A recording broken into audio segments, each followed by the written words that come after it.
আসসালামু আলাইকুম দর্শক, কেমন আছেন আপনারা? আমরা আজকে আরেকটি ভিডিও নিয়ে আসছি আপনাদের সামনে। আজকের বিষয় হচ্ছে সুইচ বোর্ড বাঁকা হয় কেন বা কিভাবে করলে বাঁকা হবে না, এই বিষয়টা নিয়ে।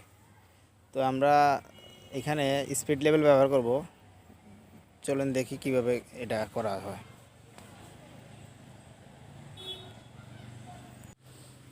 তো দর্শক, আমরা দেখেন এখানে সুইচ বোর্ডে যেখান দিয়ে পাইপ ঢুকবে সেই জায়গাটা কেটে নিয়েছি।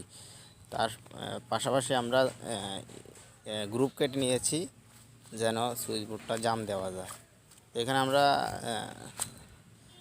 প্লাস্টারের যে সিমেন্ট বালুগুলা ব্যবহার করা হয় ওগুলো আমরা গুলে নিয়েছি। এগুলো প্রথমে এখানে দেওয়া হয়েছে, দেওয়ার পর এখানে সুইচ বোর্ডটা রাখা হয়েছে।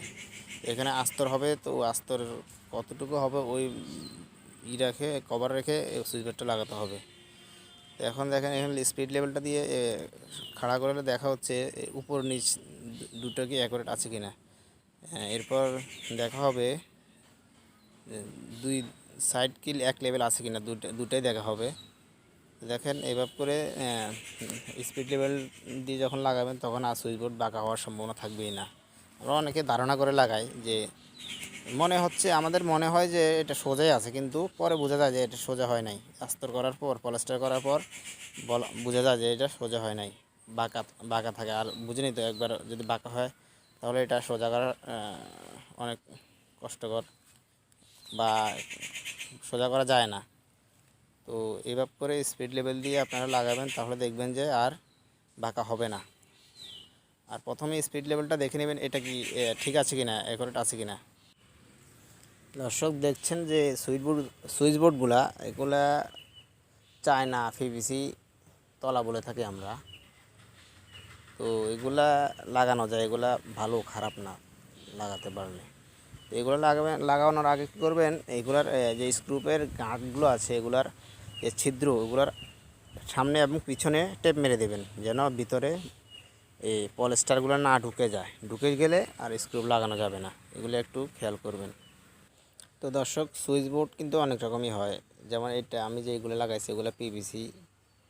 তারপর হচ্ছে আমরা এগুলার আগে যেগুলো সচরাচর লাগাইতাম সেগুলো ছিল স্টিলের অনেক ভালো খারাপ পাওয়া যায়। তবে স্টিলেরগুলো আমি লাগাই না, আগে লাগাইতাম। ওগুলো স্ক্রুপের যে জায়গাটা ওটা ফ্রি হয়ে যায় এক সময়, এই জন্য এগুলো লাগাই না। এখন যেগুলো লাগাচ্ছি এগুলো খারাপ না, এগুলো লাগাতে পারলে ভালো। আর আরেকটা আছে যেগুলা লাগাতে পারেন, খানের পিভিসি বলা হয়। তো বডিটা প্লাস্টিকের আর স্ক্রুপের জায়গাটা আলাদাভাবে দেওয়া আছে লোহার, ওগুলা লাগাতে পারেন। ওগুলো একটু দাম বেশি, প্লাস আরএফএলের আছে, ওয়ালটনের। দর্শক, আপনাদের প্রতি একটাই অনুরোধ থাকবে, আপনারা আমাদের চ্যানেলটি সাবস্ক্রাইব করুন আর ভিডিওটিকে লাইক দিন, পারলে শেয়ার করে দিন আপনাদের বন্ধুদের মাঝে। তো দেখছেন এখানে এসডিবিটা রাখা আছে, আমরা এটাকেও স্পিড লেভেলের মাধ্যমে বসাবো যেন বাঁকা না হয়।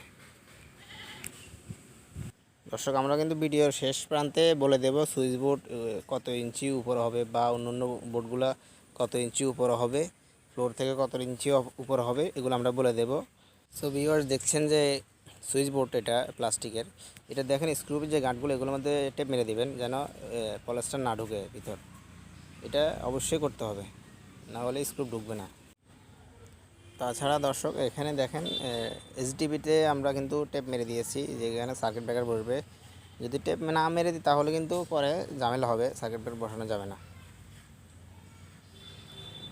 এইখানে আমরা এই টেপ মেরে দিয়েছি যেন এখানে যে সিমেন্ট বালুগুলো না ঢুকে যায়।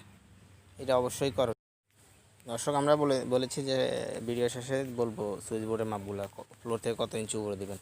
তো এর ফাঁকে একটা বিষয় আছে বলার, যে এটা হচ্ছে সুইচ বোর্ডগুলো দরজার পাশেই দিবেন।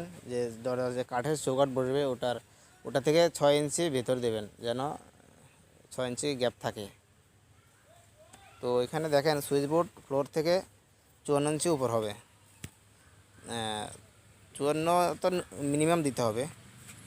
তারপর হচ্ছে পাওয়ার সকেট ফ্লোর থেকে 13 কিংবা 14 ইঞ্চি উপরে দেবেন। তারপর হচ্ছে যে ওয়ালের যে লাইটের পয়েন্টগুলো সেগুলো দিবেন ফ্লোর থেকে 92 কিংবা 93 ইঞ্চি উপর। তারপর হচ্ছে এসি ডিপি সুইচ ছাড়া, যেগুলো অনেকে ডিপি সুইচ দেয় না, শুধু 3 পিন সকেট দেয়, তো ওগুলো ফ্লোর থেকে 75 ইঞ্চি উপর দেবেন যেন হাত দিয়ে লাগাল পাওয়া যায়।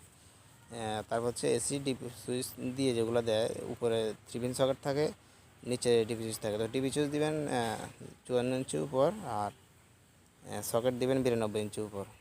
ডিপি সুইচের উপরে সকেট হবে 3 পিন সকেট। তারপর হচ্ছে বেসিংয়ের লাইট যেটা, এটা দিবেন ফ্লোর থেকে 78 ইঞ্চি উপরে। তো দর্শক, এটাই ছিল আজকের ভিডিও। সকলকে ধন্যবাদ। আসসালামু আলাইকুম।